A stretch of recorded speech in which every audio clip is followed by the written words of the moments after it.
On a day like this, you can tell a lot about a man or a woman by the hat he or she chooses to wear.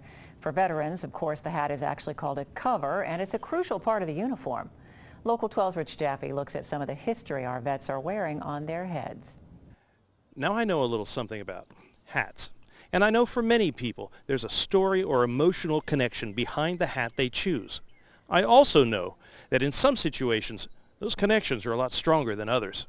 In Newport this morning, it was my honor to meet Command Sgt. Major Hal Gladson. He and his sons are all Army.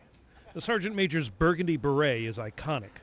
His nickname, with good reason, was Sergeant Rock. I served in Korea, Vietnam, Germany. In 32 and a half years, I've served quite a few places. Mostly I served in the States. I served in the 82nd Airborne Division and 101st Airborne Division, 11th Airborne Division. I was an instructor in jump school. He was a tough guy, and he was the ultimate warrior, I can assure you. Son Hal Michael was airborne too.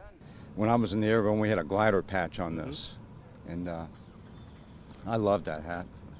And I don't know much more about it, but I loved wearing it. 1, 2, 3, 4. For many vets like Arson DeBoard, the hat on the head signals a kindred spirit.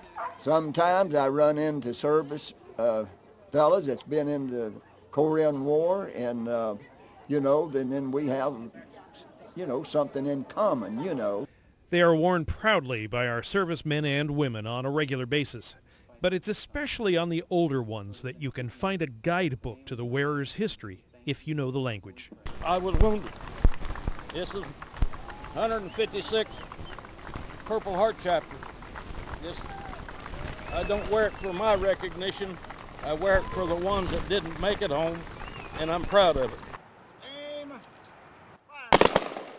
Around the world, the covers that cover some of these now silver heads are linked to history. So next time you see one, take a moment, take a look, and say thanks. In Blue Ash, Rich Jaffe, Local 12 News. Now, Sergeant Major Gladson told us he retired in October of 1983 and made his last jump September of that year. He says he knew it was time to get out because the young guys were running him ragged, but we kind of doubt that. Warmer